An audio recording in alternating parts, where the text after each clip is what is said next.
Hi, everybody, and welcome to another installment of Stream of Consciousness with Dr. B. When I tell you this episode must be really good because it has worn me out to get this going, to say the least. I am not going to tell you, I filmed this whole thing and went back to listen to it only to find out there was no sound to the recording. And it looked like it was so good. And I remember it being so good. But anyway, we're going to move right into the episode this today, I guess we want to say. We are doing the part two installment of Rejection. And if you remember, the topic was rejection is redirection. And we first talked about when it comes to jobs. And now we're going to talk about when it comes to relationships. So I want you to think back and just think for a second how exciting dating can actually be. Um, but understanding that rejection is a real part of that whole process. Take a moment and think back to a time when you've been dating. For those of us who are not married, we're still in that process. If you are married, think back to a time prior to then when you may have been dating and you experienced rejection, and what did that look like for you? What did it make you feel like? How long were you dating the person and then maybe were rejected, or did you go out with them once and then was rejected after the first date? What I need you to understand is that rejection is an inevitable part of life, right? It's an inevitable part of the whole process of dating and getting to know people. And what we have to remember is that it is not personal. That is the mindset we need to be in, that it is not personal.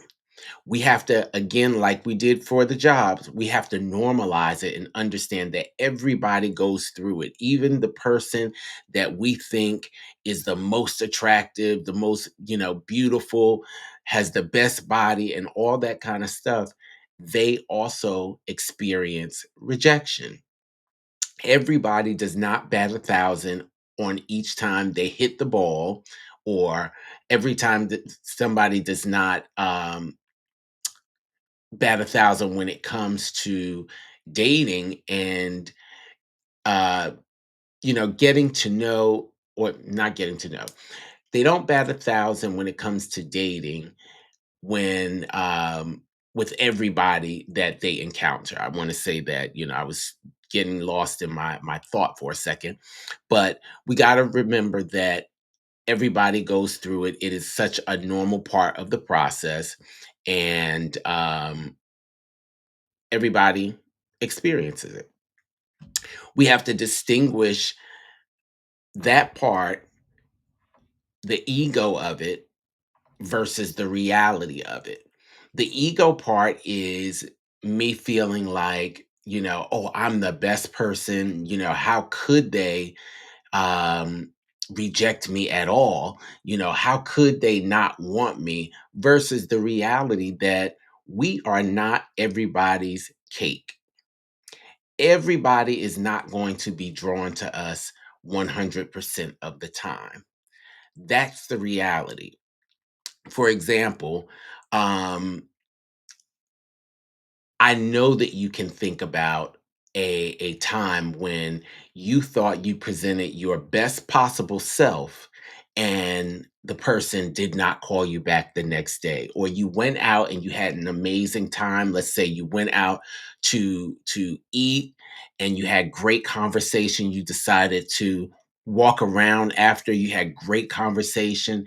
It was like you guys almost didn't want to leave each other, and then the next day you don't hear from the person, and then you reach out to them and they don't respond. You've been ghosted. That is the reality of what happens when you are dating and trying to get to know people. And remember, it has nothing to do with you. You should not necessarily internalize that, but understand that everybody is not going to be attracted. Everybody is not going to feel or see the value in you, but that does not mean that you yourself are not valuable. We have to separate the emotional responses from our self worth. What I mean there is the emotional response to that usually is disappointment. It's sadness. It is, easy to feel like, oh my God, I may be the ugliest person, or oh my God, I may be the heaviest person, oh my God, this person does not want me because of XYZ. The reason that you may have been ghosted or rejected has nothing to do with your self worth. It is common to feel embarrassed, insecure, and sometimes overthink it, going into those thoughts like, oh my God, there's something wrong with me. What do I have to change about me in order to get people to accept me? That is not the case. You just have to worry about showing up and being 100% authentically you. And then the person who is for you will see that and they will gravitate to that. What we have to do is reframe the narrative of rejection. The same way we talked about for jobs, we're going to do the same thing when it comes to relationships. When we experience those things, I like to think of it as, just like I said a few moments ago, it's not so much that there is anything wrong with me as long as I have shown up 100% authentic. It is just a matter of the person who I am encountering, dating, or what have you has opted out of that situation. For whatever reason, they feel like they are not a match for you. And that is okay. It's okay to come to those realizations. Like, often we need to make those decisions. Sometimes we tend to hold on and we will go through the process knowing that people are not really for us, that our ideals don't align. But we either are happy that somebody is dating us, or we are waiting to see if they are going to change. 9 times out of 10, people are not going to change. Most people, you start to see who they are. Now, I say you got to be authentic from day one. Some people will show you who they think you want to see, and slowly over time you'll start to see them. They reveal themselves over time. But this is why it's important to show up authentic on the first day, because you want people to be able to make that decision, and you also want to be able to make that decision and say, hey, does this person align with my morals, my values? Are we authentically aligned for each other?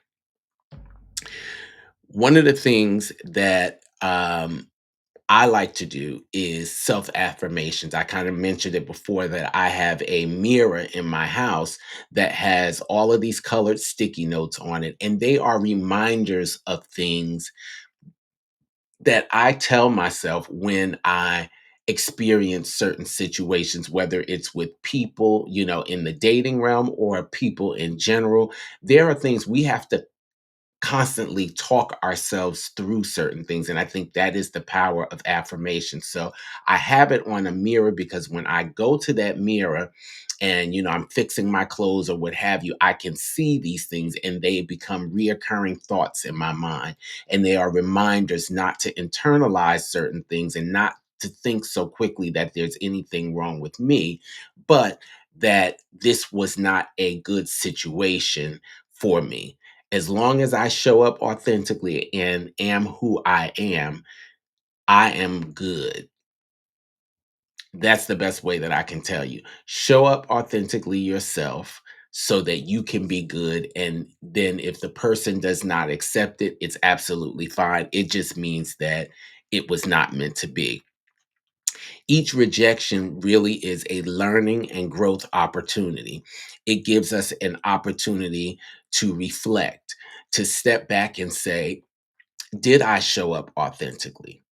Did I honor what I really wanted? When I spoke to the person, did I tell them the things that I really wanted, or did I tell them what I thought they wanted to hear?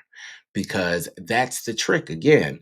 As long as you show up being yourself, you reveal who you are earnestly, they can make the decision whether it be to move forward or not. And that is okay. We don't want to, again, say that there's anything wrong because there's nothing wrong with you. It just means that this was not a situation that aligned.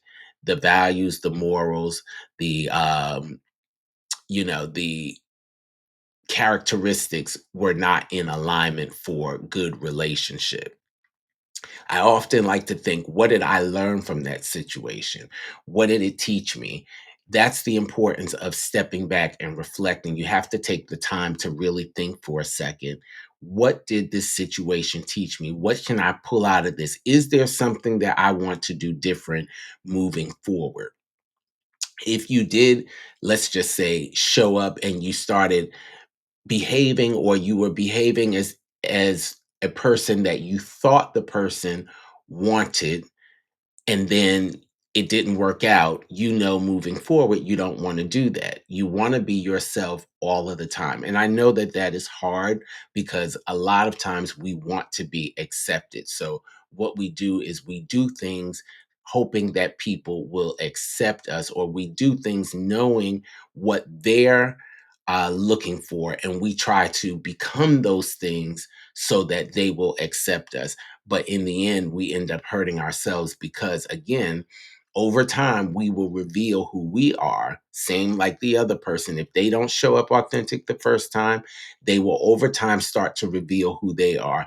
And rather than knowing who you're dealing with on day one, sometimes you find out who you're dealing with on day 180, and you have spent what, 3 months, 6 months, a year down the line investing into something, not investing authentically in the situation. There are red flags and there are green flags. During those times, like I said, you will encounter things and you will encounter some red flags. During that time, you will encounter green flags. One thing that I like to think about is I don't try not to make snap judgments about people. I like to see what it is that, or who it is that they're really presenting overall. And the one thing that we have to do is pay attention to the red flags. Understand that the red flags are there for a reason. I'm not saying as soon as something pops up, you cut the person off, but you may have to address something to say, hey, I noticed this. Can you tell me a little bit more about this? Or tell me why you think this way? Tell me why you behave this way. Why did this situation bring out that that type of response from you? Get a little more information about what's going on, because red flags are important. Sometimes there are what I say bright red flags. Those are like your things that you say, these are my hard stops. This is something that I cannot deal with. And sometimes there are flags that are like lukewarm red. And that's where you can say, let me get a little more information from the person about why this is, why did um, they present that reaction, and then it'll give you an opportunity to understand them a little bit more and decide whether or not that's a situation you want to be in. But going back to the beginning, even if you do cut it off or they cut it off, we understand that it is a normal part of the whole dating situation that we don't move forward with things, that there is an element of rejection. The main thing that we have to do is learn to move forward in confidence. We have to not internalize these temporary experiences, not pull them onto us and say that, oh, we are worthless, we're no good, things like that. We can't internalize those negatives. This one temporary situation does not predict your entire dating future. You have to learn to build emotional resilience. You have to stay social, engage in hobbies, and talk to your friends. Stay social. Don't retreat and say, oh, I'm just going to sit here in the corner and, oh, I'm depressed. You can't allow yourself to fall into those moments. Again, dating has become very, very difficult. But I think when we reframe the whole process and understand that rejection is a normal part of the process, it becomes less, I guess, depressing in a sense. Like, oh, I've tried to date XY number of people and it hasn't worked. There's an old phrase that said, I kissed 100 frogs to get to this prince. Some of us have only kissed two and we're wondering what's happening. We have a long ways to go. That is just something to prove that the rejection is a normal part of the whole process. We have to have a mind shift. Excuse me, the right person won't reject us. The person that is for us will not reject us. When we experience the rejection, that is exactly what we should be thinking as this person just was not for us, and it is okay. It's okay to move forward. Sometimes we have to feel sad for a moment, but we don't want to stay there. I heard Patti LaBelle say one time, it's okay to get down on your knees, but you don't want to stay down there. You want to get up and keep moving. So, in final words, I would like to say that dating is a journey. It is sometimes a long journey. The rejection is not necessarily a reflection of you and who you are on the inside. Your number one job is to show up authentically so that you are presenting who you really are, and you ask that the other person do the same so that you guys can both make an informed decision. I really hate to think of it like this, but I view a lot of things as transactional. Like, I have to do something, you have to do something in order for us to figure out what we're going to do, right? I come with who I really am, you come with who you really are, and if we are aligned, it's a great thing. But if we are not, that's also okay. It just means that we were not the person for the other. But one thing that we do not want to do is show up thinking we need to be a specific person or way for the other person because we can't maintain that. And that's where down the road, those little things start to fall apart and our true self is revealed. And that's why a lot of times, 6 months down the road, people say, well, I didn't know they were like this because we hid certain things until later on. We didn't show up authentically in the beginning so that we could present our true self. We presented our what's the word that we said, we presented a mask to the other person. We don't want to do that. We want to present who we authentically are. So in closing, I just want to say, always present your authentic self. The right connection is just around the corner, and it is worth you moving through all of this process to get there, right? It's worth going through the 99 different frogs to get to the one that is perfect for you. So be patient. It does take time. Don't get discouraged. And just remember that rejection is an opportunity for redirection, and that it's important that we just keep a positive mindset when it comes to the whole situation as a whole, because dating is hard these days and it's easy to get depressed, feeling knocked down, but we don't want to stay down and be depressed for too long. We want to stay social, get up, and keep moving. So just remember that rejection is an opportunity for redirection. This has been another installment of Sheer Consciousness with Dr. B. I would love to continue to talk to you. I would love to continue to hear your comments, your questions, your concern. Please feel free to leave them in the comment section. I always go back and review and answer the questions and respond. So I would love to continue to do that. So please leave those in there, and set your notifications so that you get a warning, not a warning, but you're notified when we go live. And we look forward to talking to you again soon. Have a great day.